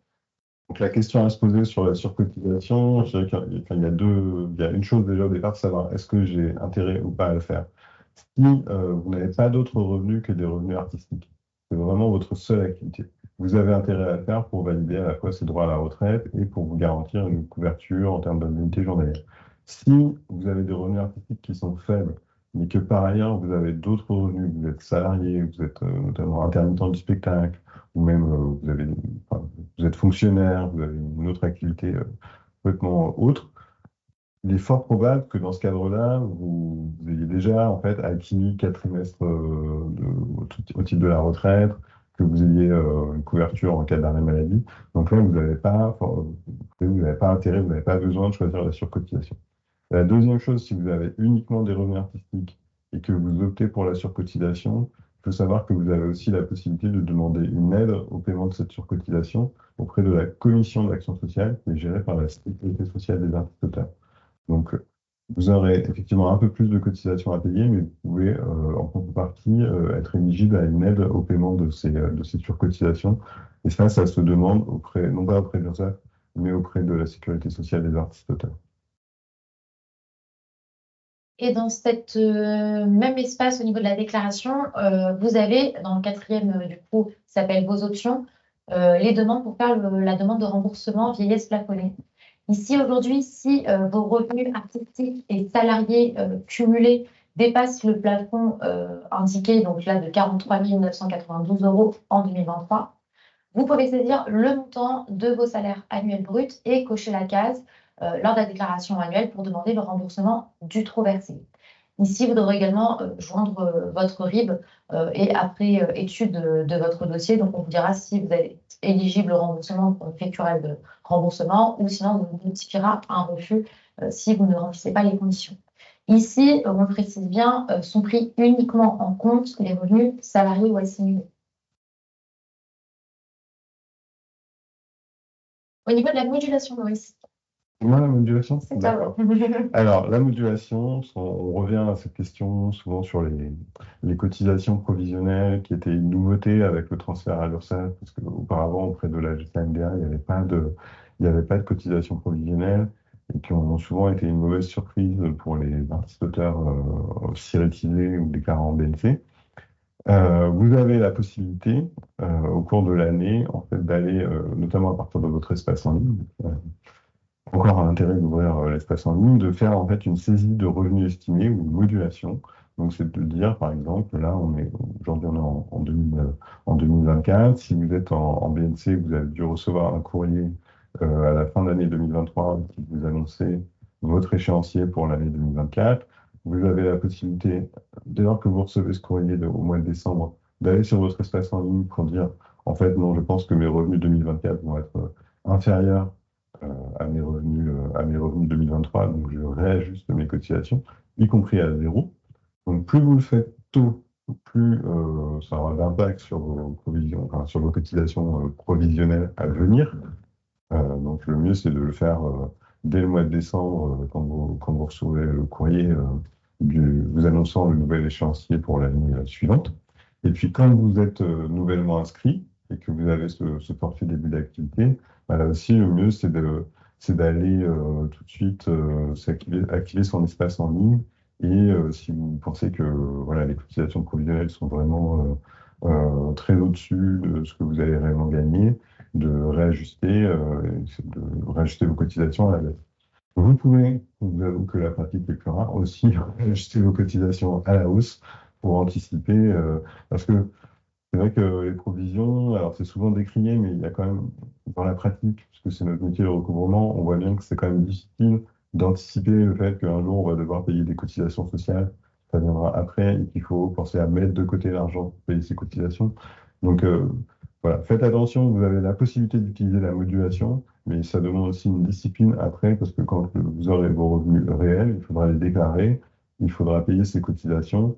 Et là, l'URSSAF vous poursuivra. Alors, vous pourrez demander des délais de paiement, il y a bien sûr des possibilités d'ajustement, mais ça peut aussi être, on peut se mettre en difficulté aussi en modulant excessivement, en mettant à zéro par principe pour dire je paye ça tout de suite et je verrai plus tard. Ça peut être source de problèmes ensuite. Et également, peut-être pour une petite précision, les demandes de modulation, elles doivent s'effectuer obligatoirement 15 jours avant l'échéance de paiement trimestriel. Donc, ce qu'on vous montrait tout à l'heure en termes de date de paiement. Si vous ne les faites pas 15 jours avant, finalement, si vous la faites vraiment passer le délai, elles vont être appliquées en fait au trimestre d'après. Donc, il faut faire très attention voilà, à bien être au niveau des dates avant 15 jours avant l'appel trimestriel. Sinon, ce sera pris en compte pour le trimestre d'après. On sera obligé de payer les provisionnels qui sont ici. Peut-être juste quelques questions avant de passer à la conclusion, je pense, de cette présentation sur les questions spécifiques aux aides du CNC. Donc l'aide après réalisation du CNC lorsqu'elle est versée à l'auteur qui a autoproduit son film, c'est bien une aide attribuée à une personne physique, donc une aide qui vous est attribuée en tant qu'artiste-auteur. Donc elle est bien soumise aux mêmes obligations de déclaration auprès de l'URSSAF, c'est-à-dire que c'est bien un bénéfice non commercial qui est déclaré comme tel auprès des impôts et vous devez aussi vous acquitter des déclarations aussi auprès de l'URSSAF pour cette aide après réalisation que vous avez perçue en tant qu'auteur. Il s'agit aussi pour les aides exceptionnelles aux documentaires, l'aide au parcours d'auteur, c'est vraiment elles font partie de cette même famille d'aide aux auteurs en général, d'aide à la création, donc qui sont un revenu principal des artistes-auteurs et qui sont à déclarer auprès de l'URSSAF qui appellera les cotisations sur ces bourses. C'est-à-dire que même si elle porte le terme d'aide, ça n'emporte pas pour autant le fait que ça soit exonéré d'impôt sur le revenu ou de cotisation sociale. On n'est pas dans des aides prestations sociales, RSA, des choses comme ça, qui ne répondent pas aux mêmes logiques. Oui, tout à fait. Les aides que verse le CNC aux artistes-auteurs sont des aides qui sont donc qui sont imposables, qui relèvent des bénéfices non commerciaux et qui sont également à déclarer à l'URSSAF dans la catégorie des BNC. Ensuite, je vais vous laisser pour Oui, peut-être reprendre la question. Est-ce possible de surcotiser pour un seul trimestre au lieu de 4 si je touche 1 500 € et qu'il ne me manque pas grand-chose? Donc, malheureusement, ouais, non, ça, c'est pas possible quand vous surcotisez.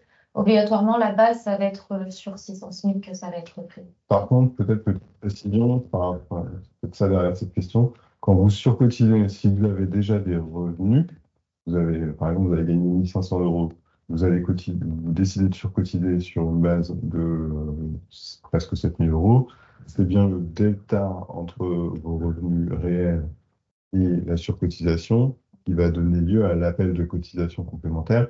Et en plus, cet appel de cotisation complémentaire, il n'y aura que 6,9%, il n'y aura que 6,9% de cotisations vieillesse qui seront appliquées dessus et pas la totalité des cotisations sociales. Et également pour le remboursement de cotisations, donc je pense que c'est le remboursement vieillesse. montant déclaré par l'artiste-auteur est-il vérifié au niveau des plafonds? Ah oui. Alors, donc quand vous faites votre déclaration de revenus, on va vous poser la question, avez-vous des revenus salariaux par ailleurs? Et si oui, quel montant? Ça, c'est une première indication. Si on voit que ce montant ce montant plus vos revenus artistiques que vous avez déclarés, fait que vous êtes au-dessus du plafond annuel de la sécurité sociale, qui est à peu près de 44 000 euros brut, on va vous proposer de faire une demande de remboursement de cotisation vieillesse plafonnée. Après, nous, on va instruire cette demande. On récupère automatiquement les informations qu'on a par ailleurs à l'URSSAF avec ce qu'on appelle la déclaration sociale nominative pour vérifier quels sont les montants de vos salaires et des cotisations sociales sur ces salaires. Et on calcule votre droit à remboursement. Et on vous le reverse dès lors qu'on a votre RIB. Donc juste avant de passer aux interlocuteurs que vous pourrez solliciter pour tous les cas pratiques que vous pourriez leur soumettre, toujours au sujet de l'aide après réalisation, c'est vrai qu'elle porte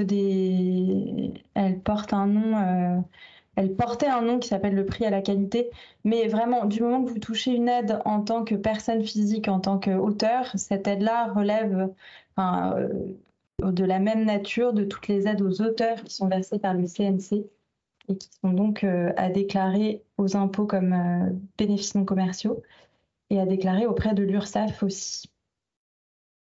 Du coup, on continue sur les interlocuteurs. Oui, pardon.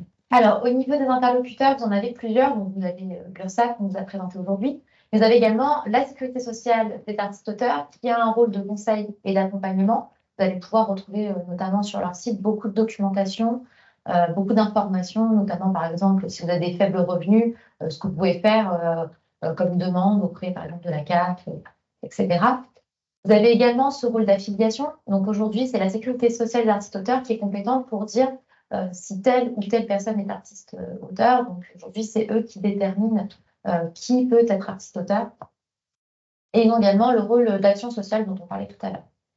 Au niveau des finances publiques, là, vous allez retrouver tout le pan du statut fiscal, des déclarations fiscales et bien sûr de la TVA. Au niveau également des autres caisses qu'on peut trouver, on retrouve la caisse d'allocation familiale, donc la CAF, là qui va s'occuper de tout ce qui est prestations familiales, aide au logement, primes d'activité, RSA, l'assurance maladie pour la protection maladie, donc les soins et les indemnités, l'IRSEC pour la retraite complémentaire, l'AFDAS pour tout ce qui est opération de compétences et fonds de formation, et l'assurance retraite pour tout ce qui est retraite et aide pour bien vivre. Peut-être là-dessus, donc juste signaler que, comme on le disait au début, donc vous faites partie du régime général de sécurité sociale, donc vous voyez en fait vos interlocuteurs au niveau des caisses de prestations quand vous êtes dans le régime artistique, que ce soit la caisse d'allocation familiale, l'assurance retraite, l'assurance maladie, il n'y a pas de différence avec la situation quand vous êtes salarié. Là, vous allez retrouver la CEPAM de votre lieu de résidence, de même pour la CARSAT de votre région, la caisse d'allocation familiale de votre département.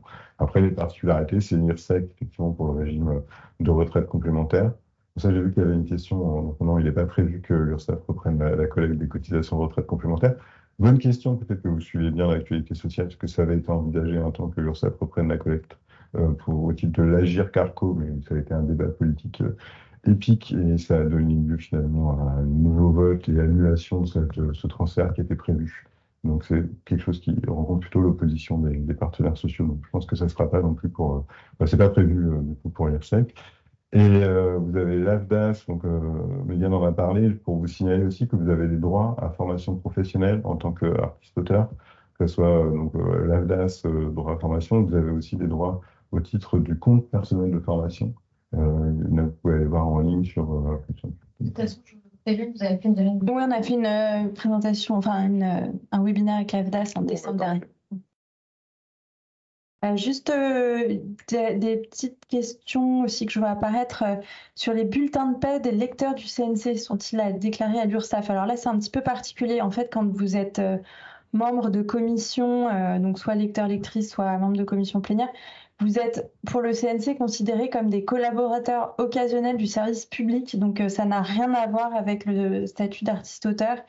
Donc c'est un revenu qui vous est versé par le CNC, sur lesquels le CNC paye des charges, et vous recevez une attestation en fait de versement, voilà, qui est ensuite automatiquement, il me semble, intégrée à vos revenus Pôle emploi quand vous êtes salarié, mais ça n'a rien. Enfin voilà, le fait d'être lecteur ou membre de commission n'est pas considéré, en tout cas au CNC, comme un revenu artistique. Vous êtes un salarié occasionnel en fait du CNC.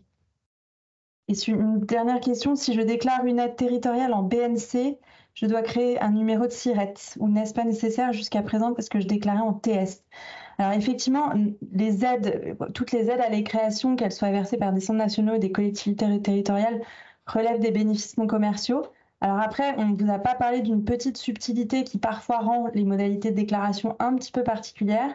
C'est que même en ce qui concerne les bourses qui relèvent des bénéfices non commerciaux, certaines collectivités pratiquent le précompte sur ces aides aux auteurs. Donc c'est pour ça que parfois il y a une petite confusion en fait sur les déclarations à faire en fonction de qui vous verse les bourses de soutien à la création. C'est qu'il y a effectivement certaines collectivités qui précomptent. Donc ça, on va dire que c'est un chantier pour l'avenir. Mais qu'aujourd'hui, ce qu'il y a à retenir, c'est que côté CNC, on vous verse des soutiens et c'est à vous de vous acquitter des déclarations auprès de l'URSSAF. Et il est vrai aussi que sur le site, quand vous faites votre déclaration, on n'a pas souhaité verrouiller les choses et empêcher les gens de pouvoir déclarer leurs revenus et payer des cotisations, parce que c'est quand même préférable dans tous les cas de déclarer et payer. Donc aujourd'hui, si vous déclarez une bourse en cochant traitement du salaire, et que ce n'est pas précompté, enfin, on vous appellera des cotisations dessus. C'est pas la norme, mais donc vraiment, on vous encourage à régulariser ces situations, plutôt prendre un numéro de SIRET pour pouvoir le déclarer correctement. Mais on n'a pas voulu créer des situations totalement bloquantes où les gens n'auraient pas pu faire leur déclaration. Donc c'est vrai que ça peut, ça a permis de gérer les cas. Mais, la règle, c'est d'aller créer un numéro de SIRET et de déclarer ça en BNC. Peut-être il reste des choses à conclure. Oui, juste deux, trois choses. Donc, juste pour vous informer au cas où, si vous souhaitez suivre l'actualité des URSSAF, vous pouvez déjà vous abonner sur la lettre d'information des artistes, auteurs, diffuseurs et commerces d'art. Par ce lien, voilà, vous recevrez mensuellement des newsletters qui sont adressés directement sur votre messagerie. Vous retrouverez également de l'actualité sur la rubrique artiste-auteur sur ursaf.fr. Ici, c'est le site générique avec toutes les autres catégories, donc employeurs, indépendants. Et il y a un onglet aussi artiste-auteur. Vous avez également de la documentation sur le site qui vous est vraiment spécifique, là, du coup, artiste-auteur.ursaf.fr. Vous pouvez également, si vous le souhaitez, regarder sur l'actu des URSSAF, du coup, sur YouTube. Il y a plusieurs vidéos qui sont disponibles, notamment sur la déclaration, sur aussi des petits formats qui s'appellent la Minute Artiste-Auteur, qui vous rappellent certaines informations qu'on a pu dire aujourd'hui, mais de manière plus condensée. Et également, on est disponible aussi sur Twitter et sur Instagram pour vous faire des petites informations. Par exemple, quand pour les prochaines périodes trimestrielles vont être demandées, on fait des petits tweets. Également, des fois, quand on participe à des présentations de ce type, on met l'information également un petit peu sur les réseaux. Voilà, je vous remercie du coup pour les choses. Eh bien, merci beaucoup en tout cas, Mégane et Boris, d'avoir animé ce long webinaire. Je vous rappelle que du coup, vous avez des interlocuteurs maintenant identifiés pour vous adresser tous vos cas pratiques, cas personnels. L'URSSAF, on les remercie beaucoup parce qu'ils ont mobilisé du coup en tout 4 personnes, 2 personnes sur le chat et puis Boris et Mégane ici. Donc, merci beaucoup et n'hésitez pas à vous adresser à eux pour régler toutes vos problématiques administratives. Voilà. Merci, à bientôt. Merci, au revoir.